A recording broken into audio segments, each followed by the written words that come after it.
যুৱ মঞ্চই আপোনালোকৰ যোগেদি সন্মানীয় মুখ্যমন্ত্ৰী ডাঙৰীয়া তথা অসম চৰকাৰক আমি ধন্যবাদ জ্ঞাপন কৰিছোঁ পোনপ্ৰথমতে। কাৰণ আজি এই বিদেশী বিতাড়নৰ ক্ষেত্ৰত অসম চৰকাৰ তথা সন্মানীয় মুখ্যমন্ত্ৰী ডাঙৰীয়াই ভূমিকা পালন কৰিছে, আমি তেখেতক ধন্যবাদ জ্ঞাপন কৰিছোঁ আৰু আমি কথা দিছোঁ তেখেতক এই ক্ষেত্ৰত আমি সহযোগ কৰিম। কাৰণ অসমীয়া যুৱ মঞ্চৰ স্পষ্ট কথা আগৰ পৰা আমি কৈ আহিছোঁ যে ভালৰ লগত ভাল, বেয়াৰ লগত আমি জমকাল। অসমীয়া যুৱ মঞ্চৰ স্পষ্ট কথা যে ভালৰ লগত ভাল, বেয়াৰ লগত জমকাল। গতিকে মুখ্যমন্ত্ৰী ডাঙৰীয়াৰ এইটো এটা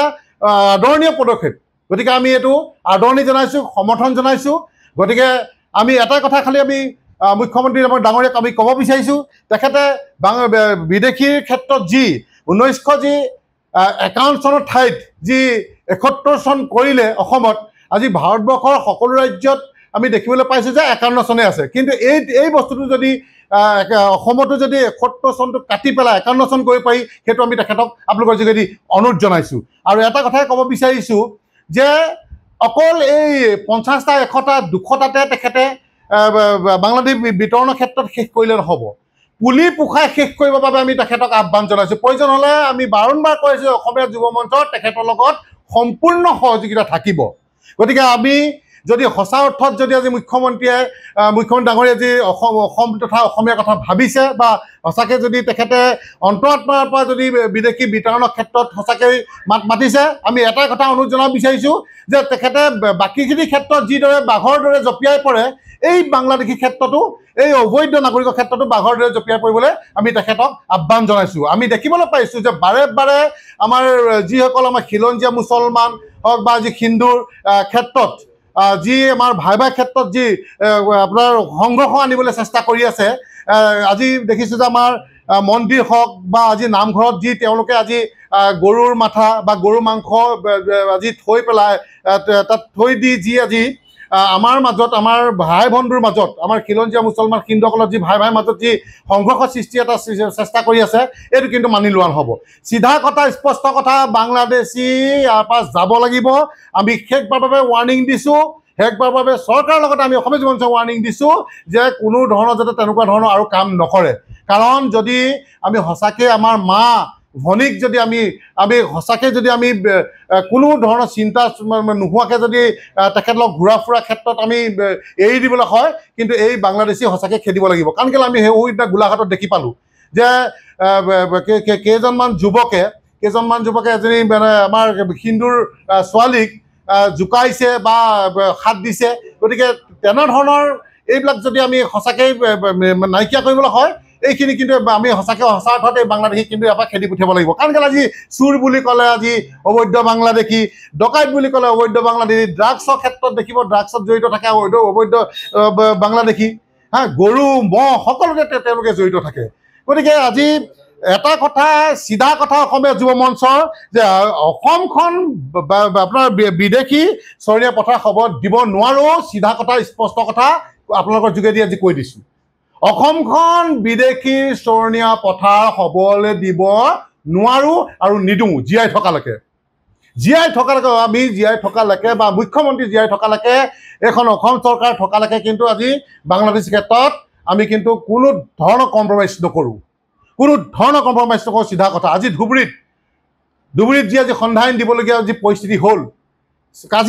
কাশ্মীৰত আগত আমি সেইবোৰ দেখা পাইছিলোঁ শিলগুটি দলীয় পুলিচ প্ৰশাসনৰ ওপৰত, আমাৰ হিন্দুসকলৰ ওপৰত, কিন্তু আজি দেখা পালোঁ আমাৰ অসমত। গতিকে মুখ্যমন্ত্ৰী ডাঙৰীয়াই আজি ধুবুৰী ক্ষেত্ৰত আজি আইন প্ৰযোজ্য কৰিছে, আমি তেখেতক ধন্যবাদ জনাইছোঁ। কঠোৰ শাস্তি দিবলৈ কাৰণে পিছে প্লগ আমি তেখেতৰ লগত আছোঁ। কোনোবা থাকক নাথাকক, আমি আজি দেখা পাইছোঁ যে কোনোবা দল সংগঠনে হওক, ৰাজনীতিকৰ দলেই হওক, সঁচা অৰ্থত যদি আপোনালোকে অসমখনক সঁচাকৈ যদি আপোনালোকে ভাল পায়, তেতিয়াহ'লে মুখ্যমন্ত্ৰীক সহযোগ কৰক। কাৰণ কেলৈ বাংলাদেশী বিতৰণৰ ক্ষেত্ৰত তেখেতে যিদৰে আজি যিভাগে আজি গৰজি আছে, আজি যিদৰে তেখেতে বাঘৰ দৰে জঁপিয়াই পৰিছে, তেখেতক এই ক্ষেত্ৰত সহায় কৰিবৰ বাবে আমি সকলোকে অনুৰোধ জনাইছোঁ। কাৰণ কেলৈ আমি বাংলাদেশী পক্ষত থাকিব লাগে, বিপক্ষে থাকিব লাগে। কাৰণ আজি সেইখিনিৰ কাৰণে আজি আমাৰ মা ভণ্টিৰ কাৰণে আমি চিন্তা কৰিবলগীয়া হৈছে। আমাৰ কাশ্মীৰৰ দৰে আজি অসমখন আজি সৃষ্টি হ'বলৈ গৈছে। আৰু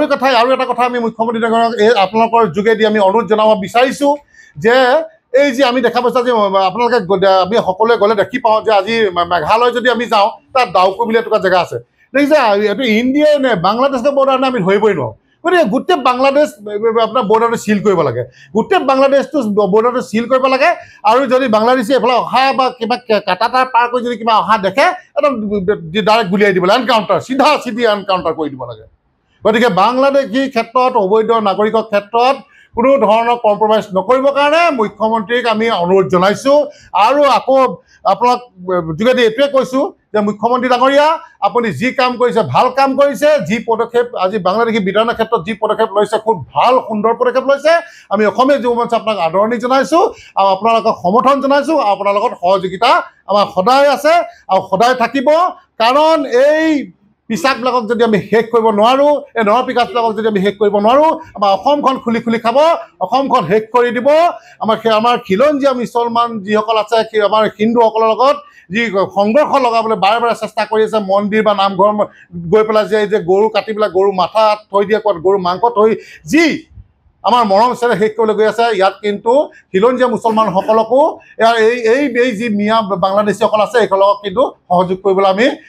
একদম সহযোগ নকৰিবৰ কাৰণে আমি আহ্বান জনাইছোঁ অসমীয়া যুৱ মঞ্চই পৰাপক্ষত তেখেতলোকক মুখ্যমন্ত্ৰীয়ে সহযোগ কৰক আৰু আমাকো সহযোগ কৰক আমিও মুখ্যমন্ত্ৰীক যেনেকৈ সহযোগ কৰিছোঁ আমাৰ অসমবাসী ৰাইজে সকলোৱে সহযোগ কৰক যিসকলে সঁচাকৈ আই মাতৃক ভাল পায় অসমক ভাল পায় আমাৰ মা ভনীক ভাল পায় গতিকে এই ক্ষেত্ৰত সহযোগ কৰক মুখ্যমন্ত্ৰী ডাঙৰীয়াক সহযোগ কৰক আৰু আমি অৱগত কৰিব বিচাৰিছোঁ যে কোনো ধৰণে আমি অসমখন বিদেশী চৰণীয়া পথাৰ হ'ব দিব নোৱাৰোঁ চিধা কথা আৰু মুখ্যমন্ত্ৰী ডাঙৰীয়াই যি পদক্ষেপ লৈছে যদি মুখ্যমন্ত্ৰী ডাঙৰীয়াক এইটোৱে আহ্বান জনাইছোঁ আগতো বহুতে তেনেকৈ পদক্ষেপ লৈছিলে কিন্তু তেওঁলোক ইতিমধ্যে ফেইল হৈছে কিন্তু মুখ্যমন্ত্ৰী ডাঙৰীয়া অৱগত যিটো পদক্ষেপ লৈছে আমি দেখিছোঁ যে তেখেতে এটা দ্ৰুতগতিত যিভাগে বাংলাদেশী খেতা বিতৰণৰ ক্ষেত্ৰত যিভাগে তেখেতে পদক্ষেপ লৈছে সঁচাকৈ আদৰণীয় আমি তেখেতক বাঘৰ দৰে হওক সিংহৰ দৰে হওক জঁপিয়াই পৰিবৰ কাৰণে আমি অনুৰোধ জনাইছোঁ এটাই কথা স্পষ্ট কথা অসমীয়া যুৱ মঞ্চ মুখ্যমন্ত্ৰী ডাঙৰীয়াৰ লগত এই পদক্ষেপত আছে আৰু সদায় থাকিব ভালৰ লগত ভাল অসমীয়া যুৱ মঞ্চ বেয়াৰ লগত জমকাল চিধা কথা স্পষ্ট কথা